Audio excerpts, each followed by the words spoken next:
certains Africains qui méprisent un Africain parce qu'il vient du Congo-Brazza. L'autre qui dit non, moi c'est Kinshasa, je préfère Kinshasa. Déjà même quand je vois des gens qui se disent camerounais et fiers, ils savent même pas ce que veut dire Cameroun. Si, ils savent, mais je pense qu'ils ont oublié pour la plupart. Cameroun, pour ceux qui ne le savent pas, ça vient de Camaroès. Ça vient d'un certain Fernando Po, là, qui se trouvait au Portugal, il mangeait des graviers. Puis il s'est dit à un moment donné, bon, il faut que j'aille un peu voir comment les nègres vivent.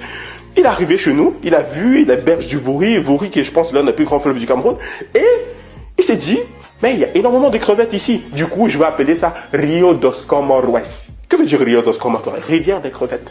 Et c'est de ce Camaroès-là qu'est parti Cameroun avec un K, parce que le Cameroun était d'abord une colonie allemande, puis c'est devenu Cameroun avec un 2O, comme en anglais, puis c'est Cameroun avec un U. Et les deux. Donc, du coup, on se rend compte, en fait, celui qui dit que je suis fier de ce Camerounais, il est fier d'être une crevette. C'est ça la réalité des choses. Quand vous avez certains Africains qui viennent du Congo, je ne parle pas ici de Kinshasa, mais du Congo-Brazza, et qui disent je suis fier d'être Brazzavillois. Mais est-ce que tu sais ce que veut dire Brazzaville? Ça veut dire la ville de Brazza. Mais qui est Brazza? Brazza, c'est Savorgnan de Brazza. Mais qui est Savorgnan de Brazza? S'il y a encore un même autre colon qui vient d'Occident, il arrive chez nous, il voit des gens qui vivent dans une grande société, l'Empire Congo et tout ça, et du coup, il massacre un peu les gens comme ça, il viole des femmes batékées. Il a violé des femmes batékées. Ce Savorgnan de Brazza, avec toute sa troupe de zouaves là. En fait, c'était pas juste des racistes, c'était aussi des, comment j'appelle, des frustrés sexuels. Parce que tu peux pas être raciste et aller violer quelqu'un que tu juges qui est en dessous de ton espèce. Vous voyez ce que je veux dire? En fait, c'était des frustrés sexuels. Parce que quand ils arrivent, ils voient des belles femmes, ils se disent, bon, on va quand même faire abstraction du racisme. On appelle aujourd'hui maintenant la capitale du Congo Brazzaville. Donc ça veut dire que quand tu dis aujourd'hui, je suis fier d'être Brazzavillois, tu fais référence au fait que tu es fier d'être d'une ville dont ça porte le nom de quelqu'un qui est venu violer peut-être même l'une de tes ancêtres, qui sait? Vous voyez?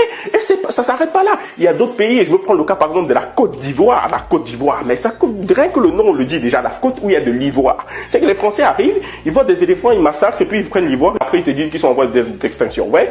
Et puis ils te disent, on va appeler ça la Côte d'Ivoire. La Côte d'Ivoire. Et toi, demain, tu dis, je suis fier d'être ivoirien. Vous voyez? Imaginez, c'est un peu comme si un Israélien aujourd'hui donne en sa capitale Hitlerville. Où moi j'arrive, mon prénom c'est Will, je dis bon, je crée une ville, un pays qui s'appelle la Willy. Toi tu dis demain que tu es fier d'être Willien. Ouais, ça n'a aucun sens. Et c'est exactement ce qui se passe aujourd'hui. Certains pays africains qui ont changé leur appellation. Je prends ici le cas par exemple de Mobutu Sese Seko, qui était l'ancien dirigeant de la RDC, République démocratique du Congo, qui est venu, il a changé le nom de la capitale. Aujourd'hui ça s'appelle Kinshasa, mais avant ça s'appelait Léopoldville. Hein? En référence évidemment à Léopold. Ouais, évidemment, CCCKO, il est arrivé, il a dit, moi, je veux pas ça. Il a créé une politique qu'on appelle la zaïrénisation. Il a dit, on va appeler avec des appellations purement africaines. Il a changé ça, il a appelé ça Kinshasa. Il a enlevé Stanleyville, il a appelé ça Lubumbashi. C'est l'une des choses que je reconnais vraiment de brave chez Mobutu Sese Seko. Il y a aussi autre chose. Je prends par exemple le cas du pays aujourd'hui qu'on appelle le Burkina Faso, la Haute-Volta. Quel est le rapport entre le peuple qui vit sur place et le nom Haute-Volta imposé par le régime français? Il n'y a aucun rapport. Du coup, il y a un grand homme africain qui pour le coup qui est vraiment un grand homme qui s'appelle Thomas Sankara. Qu'est-ce que Thomas Sankara a décidé de faire? Il a arrivé, il a dit bon, je vais enlever ça, je vais appeler ça aujourd'hui le Burkina Faso. Ça vient du Moré et du Dioula ou du Bambara, la même chose. Burkina Faso en fait ça veut dire le pays des hommes intègres. C'est le mélange des deux langues parce que c'est les deux langues les plus présentes dans le pays. Vous avez remarqué que ça a beaucoup plus de sens que Haute-Volta qui n'a aucun rapport. Je pense qu'à un moment donné, il faudrait que nous Africains arrêtions de nous percevoir constamment que comme faisant partie d'un enclos colonial. Vous avez d'un côté le Cameroun, à côté vous avez Gabon, c'était connerie ça. C'est-à-dire que ça a été divisé en 1884 à la conférence de Berlin par des gens qui ne nous connaissaient même pas. Ils disent bon, on va décider, toi ici on va couper là, bon les nègres ils sont pas contents, c'est leur problème, on va faire comme on veut. Et après demain, toi tu dis que tu es fier de faire partie de ton enclos colonial. Je me rappelle à la Cannes, il y a beaucoup de gens qui ont découvert apparemment le pays qui s'appelle le Zimbabwe, ils en rigolaient parce que l'appellation pour certains était assez, ils trouvaient ça assez humoristique.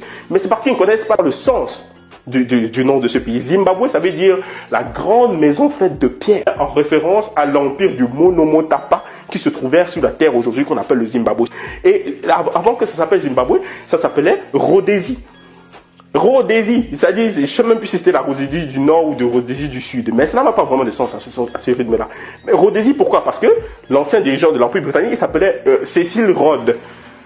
Cecil, bon, Cecil, c'est vrai que ça fait un peu meuf comme ça, mais c'était un homme. Il s'appelait Cecil Rhodes. Et on a pris le mot Rhodes, on a donné Rhodésie. On a dit que toi, tu es Rhodésie, tu viens de la Rhodésie. Et toi, il y a certains qui disaient, je suis fier d'être rhodésien. Vous voyez à quel point on nous infantilise et après on est fiers de faire partie de ces enclos coloniaux-là. Mugabe est arrivé avec toute sa troupe d'indépendantistes, il a dit on ne veut pas de ça. Nous on va appeler notre pays Zimbabwe parce que c'est beaucoup plus noble pour nous et ça vient de notre langue. Il y a un sens à tout. Et nous, Africains, il faudra qu'on sorte de notre vision nationaliste qu'on a de nos terres. Nous, Africains, on est fiers de faire partie des enclos coloniaux. Et c'est d'ailleurs pour ça qu'on a un mépris envers notre frère qui vit ici en Occident. Vous voyez des Congolais qui vont dire non, moi je pense pas comme les Camerounais. Vous voyez un Ivoirien qui va dire non, moi les Ghanéens, j'aime pas. D'ailleurs, même le Ghana, avant le Ghana s'appelait Gold Coast, qui veut dire la côte de l'or. Mais les Ghanéens ont vite compris. Kwame Nkrumah, un grand homme africain, il est arrivé, il a compris, il a dit non, moi je veux pas du Gold Coast. Je vais appeler ça Ghana, en référence à l'empire du Ghana qui existait en Afrique avant.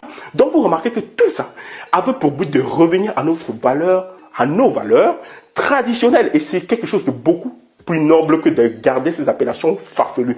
Le mieux même, ce n'est pas de garder des appellations farfelues, c'est d'unir ces pays-là. Je prendrai juste ici pour exemple le pays qui est le Ghana. Dans la constitution du Ghana, il est écrit qu'ils feraient abstraction à leur indépendance dans le seul but de s'unir à d'autres pays africains. Ce qui veut dire que aujourd'hui, le Ghana est un pays indépendant, mais il pourrait mettre fin à leur indépendance si et seulement si ils s'unissent avec les autres pays africains. C'est écrit dans le livre L'Afrique doit s'unir de Kwame Nkrumah. This is Kongoli Solo, where all the African news is shown. Stay tuned for Black history, society, and culture. Want to be entertained with more Black trivia and much more facts? Well, this is a place to go. Hey, did you know the first computer was made by a Black person? No, I didn't know. Where'd you find out?